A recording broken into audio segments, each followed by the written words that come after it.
Hello बच्चों, आज का जो टॉपिक है वो है आपका ग्लाइकोजिनोलाइसिस। क्या है ग्लाइकोजिनोलाइसिस?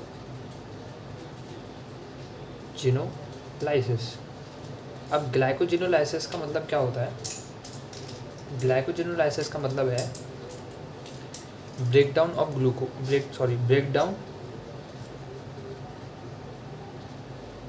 Breakdown of glycogen.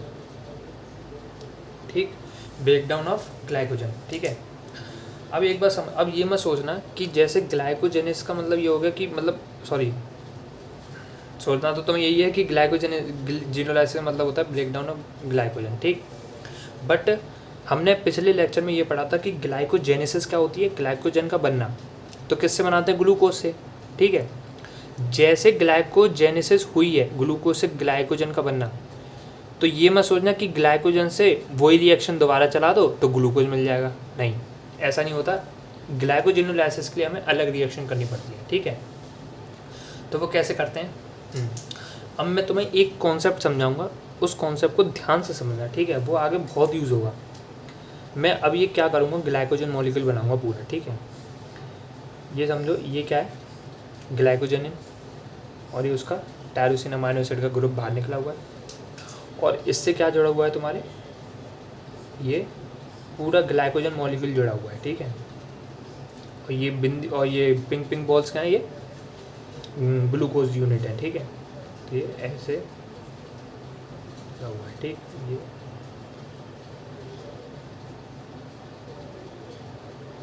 ठीक है।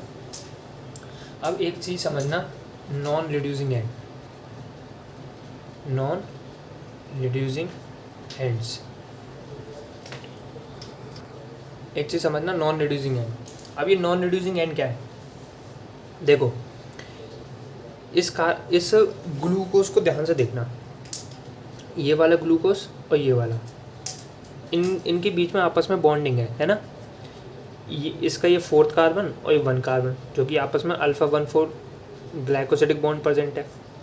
इसका मतलब इसका ये 4th जो कार्बन है ये तो खाली है। खाली का मतलब है इसने किसी के साथ बॉन्ड नहीं बना रखा। ठीक, अब ऐसे ही इस पे आ जाओ, ये वाला और ये वाला, ये फर्स्ट हो गया, ये 4th हो गया, फर्स्ट हो गया, और इसका जो ये वाला जो कार्बन 4th है वो खाली है। खाली का मतलब बॉन्ड नहीं बना रखा किसी ने। ऐसे इसका 4th खाली है। तो ये जो कार्बन, ये जो ग्लूकोज यूनिट के 4th कार्बन जो है ये खाली है, मतलब किसी से बॉन्ड नहीं बना रखे। ठीक, तो इसी को तुमने क्या बोल दिया, नॉन रिड्यूसिंग एंड्स बोल दिया। ठीक है, नॉन रिड्यूसिंग एंड बोल दिया, मतलब इनके पास हेमी कीटल और हेमी एसिटल ग्रुप प्रेजेंट नहीं है, तो इनको नॉन रिड्यूसिंग एंड बोल दिया। ठीक, ठीक है, इतना समझ आया? मुझे यही समझाना था। ठीक है। अब पहला जो स्टेप होता है ग्लाइकोजिनोलाइसिस का, वो होता है चेन शॉर्टनिंग।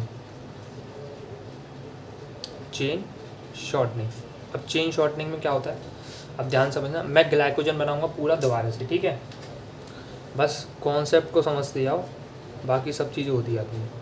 ठीक, ये हो गया, और ये तुम्हारा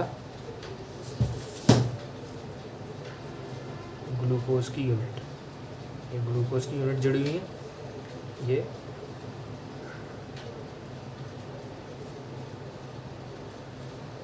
ठीक है।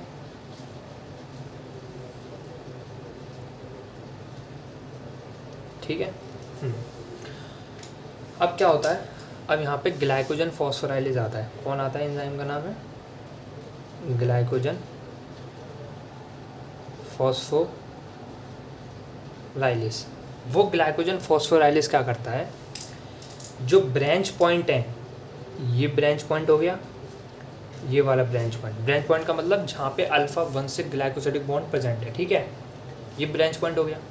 अब क्या होता है कि glycogen phosphorylase non reducing and से, ध्यान से समझना मेरी बात, नॉन रिड्यूसिंग एंड से, और कहाँ पे? ब्रांच पॉइंट पे।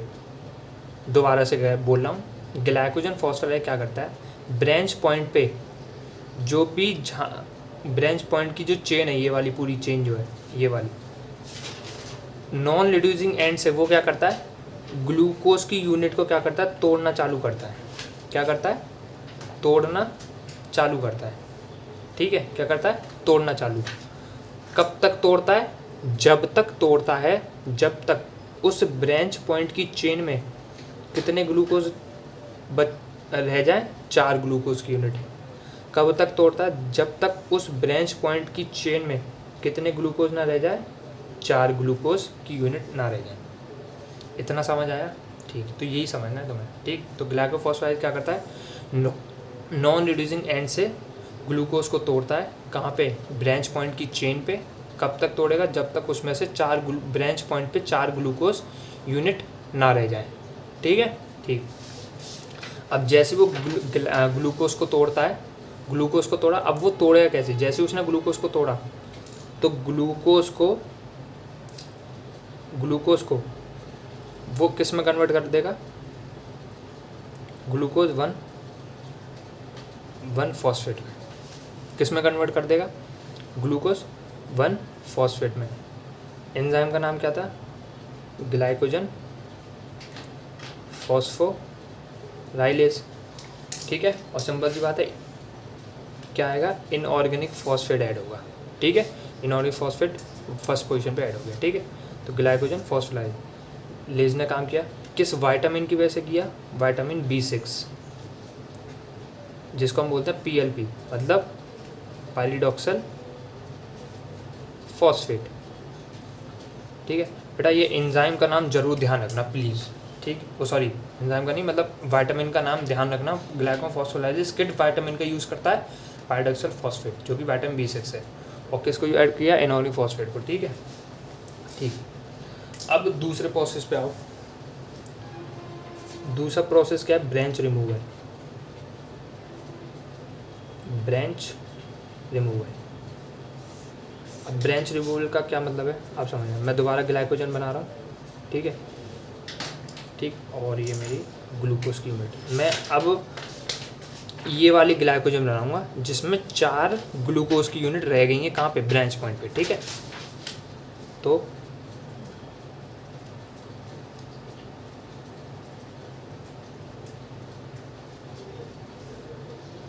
ठीक, ठीक। अब यहाँ पे जो एंजाइम आता है, ठीक है, जिसका नाम है D branching enzyme. D branching enzyme, ये इसके 2 काम होते हैं। पहला काम क्या है, जो भी ब्रांच पॉइंट पे जो ग्लूकोज यूनिट जुड़ी हुई है, ठीक है, उसमें से क्या करता है, कितनी जुड़ी है, 4, 1 2 3 4, 1 2 3 4। उस 4 में से ये क्या करता है, डी ब्रांचिंग एंजाइम 3 को निकाल देता है एक संग निकालेगा, ठीक है, अलग अलग नहीं निकालेगा, एक संग 3 को निकालेगा। जैसे इसने इन 3 को निकाल दिया तो क्या हुआ, फिर इसको निकाल दिया, फिर ये क्या करेगा, ये इन 3 को कहाँ जोड़ देगा, ये इन 3 को कहाँ जोड़ देगा, यहाँ पे नॉन रिड्यूसिंग एंड पे जोड़ेगा, ठीक है। तो कैसा दिखेगा, देखो,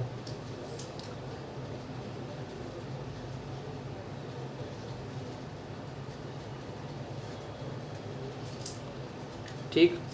और ये तुम्हारा टायरोसिन ग्लाइकोजन है, ठीक है। अब कितने बच गए इस पे, एक ग्लूकोज बच गया, एक ग्लूकोज बच गया। इतना समझ आया। डी ब्रांचिंग एंजाइम ने क्या किया, अल्फ़ा 1,4 को तोड़ा, लिंकेज तोड़ी, कहाँ पर तोड़ी, ब्रांचिंग जो चेन है उसमें से 4 में से 3 ग्लूकोज यूनिट को उसने निकाला और कहाँ जोड़ दिया, नॉन रिड्यूसिंग एंड पे जोड़ दिया।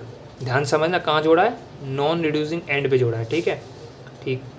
अब दूसरा काम क्या होता है इसका, अभी तो ये पहला ही चल रहा है, सॉरी दूसरा नहीं है, पहला ही है। अब ये क्या करेगा, नहीं सॉरी, हाँ, इसने पहला काम तो कर दिया, 3 ग्लूकोज यूनिट तोड़ी, फिर उसने नॉन रिड्यूसिंग एंड पे जोड़ दिया, मतलब अल्फ़ा 1,4 उसने तोड़ा, फिर उसने नॉन रिड्यूसिंग एंड पे अल्फ़ा 1,4 लिंकेज दोबारा बना दिया, ये इसने किया। अब दूसरा काम क्या करता है, ये डीप ब्रांचिंग एंजाइम, ठीक है, ये क्या करता है, जो ग्लूकोज यूनिट बची है ये वाली, ये इसको फ्रीली तोड़ देता है। जैसे ही तोड़ देगा तो यहाँ से क्या होगा, फ्री ग्लूकोज आपका रिलीज़ हो जाएगा, और यही फ्री ग्लूकोज कहाँ चला जाएगा, ब्लड में, और ब्लड में ही, ब्लड से कहाँ जाएगा, ये ऑल टिश्यू में डिलीवर होगा। ठीक है, तो ये काम था। ठीक, इतना समझ आ गया? ठीक है, तो ये डी ब्रांचिंग एंजाइम ने काम किया। ठीक है, अब एक बात समझना, तो ये फ्री ग्लूकोज तुम्हारा बन गया। अब ये जो वाली होगी यूनिट, देखो मैंने तो अभी देखो 2 ब्रांच पॉइंट बनाए हैं, ठीक है, ग्लाइकोजन मॉलिक्यूल में, लेकिन बहुत सारे ग्लाइकोजन मॉलिक्यूल में बहुत सारे ब्रांच पॉइंट होते हैं। फिर क्या होगा, फिर उस ब्रांच पॉइंट में से यही ऐसे प्रोसेस चालू हो जाएगी दोबारा से। ग्लाइकोफॉस्फेट यही काम करेगा जब तक 4 ग्लूकोज ना बच जाए। फिर डी ब्रांचिंग एंजाइम वही काम करेगा, 3 ग्लूकोज निकालेगा, 3 जोड़ेगा, वो सॉरी 3 निकालेगा, फिर उनको जोड़ देगा, फिर 1 बचेगी उसको निकाल देगा, फिर है ना। तो ये प्रोसेस जो है ये बार बार चलता रहेगा। ठीक है, जब तक आपका मतलब ग्लूकोज जितनी भी ज़रूरत है उतना ना निकल जाए। ठीक है, तो ये समझ आ गया? ठीक है, अब समझना तीसरी चीज़ क्या है। ये तुम्हारा जो ग्लूकोज 1 फॉस्फेट था, ये वाला तुम्हारा जो ग्लूकोज 1 फॉस्फेट था, ये वाला, ठीक है, इसका यूज़ कहाँ होगा? अब समझना, ये जो ग्लूकोज 1 फॉस्फेट बनाता है ये साइटोप्लाज्म में बनाता है। ठीक है, अब साइटोप्लाज्म में क्या होता है, आपका एंडोप्लाज्मिक रेटिकुलम होता है। अब ये जो ग्लूकोज 1 फॉस्फेट है, ग्लूकोज 1 फॉस्फेट ये किस में कन्वर्ट होगा? Glucose 6 phosphate. एंजाइम का नाम पता ही है तुम्हें, फॉस्फो ग्लूको म्यूटेस। म्यूटेस क्यों आया? क्योंकि फंक्शन ग्रुप का पोजीशन चेंज हो रही है बस। फिर ये क्या करेगा, एंडोप्लाज्मिक रेटिकुलम में ग्लूकोज 6 फॉस्फेट का ट्रांसपोर्टर होता है, तो ये इस ट्रांसपोर्टर की वजह से एंडोप्लाज्मिक रेटिकुलम में अंदर आ गया ग्लूकोज 6 फॉस्फेट। और इस ट्रांसपोर्टर का नाम क्या है, बताया था मैंने, ग्लूकोज 6 फॉस्फेट ट्रांसलोकेज। ये किसमें बताया था? ग्लूकोनियोजेनेसिस में। ठीक है, किसमें? ग्लूकोनियोजेनेसिस में। अब ये ग्लूकोज 6 फॉस्फेट किस में कन्वर्ट होगा? ग्लूकोज में। कौन सा एंजाइम आएगा? जो कि एंडोप्लाज्मिक रेटिकुलम में ही प्रेजेंट होता है। ठीक है, तो कौन सा है? Glucose 6 phosphatase. देखो ये मैं ग्लू लिख रहा हूँ, GLU, इसका पूरा मतलब है ग्लूकोज। ठीक है, तो शॉर्ट फॉर्म में कभी भी आंसर लिखो तो GLU मत लिखना, पूरा लिखना तुम। ठीक है, मैं तो समझाने के लिए लिख रहा हूँ। ठीक, तो ये क्या, ग्लूकोज 6 फॉस्फेटेज कहाँ प्रेजेंट है? एंडोप्लाज्मिक रेटिकुलम के अंदर। किसको कन्वर्ट करेगा? ग्लूकोज 6 फॉस्फेट को ग्लूकोज में। फिर यही ग्लूकोज एंडोप्लाज्मिक रेटिकुलम के थ्रू बाहर निकलेगा, सॉरी ट्रांसपोर्टर के थ्रू बाहर निकलेगा, फिर साइटोप्लाज्म में आएगा ये।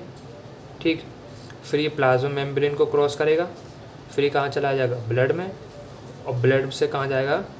ऑल अदर टिश्यू में तुम्हारा डिलीवर होगा। ठीक है, तो ग्लाइकोजिनोलाइसिस में ग्लूकोज कैसे डिलीवर हो रहा है? एक तो फ्री ग्लूकोज डिलीवर हो रहा है, और एक जो ग्लूकोज 1 फॉस्फेट बनाता किसकी वजह से? ग्लाइकोफॉस्फोराइलेज की वजह से।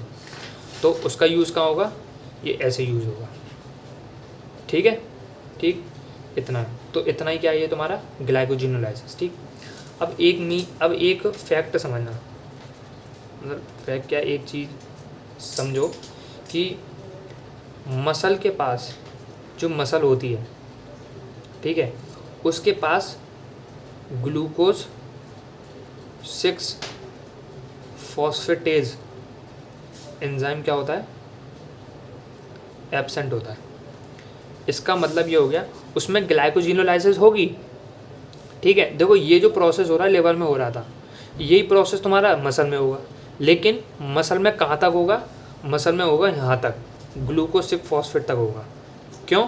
क्योंकि मसल में आपका ग्लूकोज 6 फॉस्फेटेज एंजाइम एब्सेंट होता है, जिसकी वजह से ग्लूकोज 6 फॉस्फेट ग्लूकोज में कन्वर्ट नहीं हो पाएगा। इतना समझ आ रहा है? और यही ग्लूकोज 6 फॉस्फेट, ठीक है, आपका ब्लड में जाएगा, फिर ये है ना, यही ग्लूकोज 6 फॉस्फेट ब्लड में जाएगा, फिर मसल में जाएगा, और मसल में जाएगा तो ये मसल, अब मसल के पास ग्लूकोज 6 फॉस्फेटेज तो है नहीं है, तो वो फ्री ग्लूकोज बना नहीं पाएगी। तो वो क्या करेगा? मसल क्या करेगा? ग्लूकोज 6 फॉस्फेट को किस यूज़ में ले आएगा? ग्लाइकोलाइसिस में।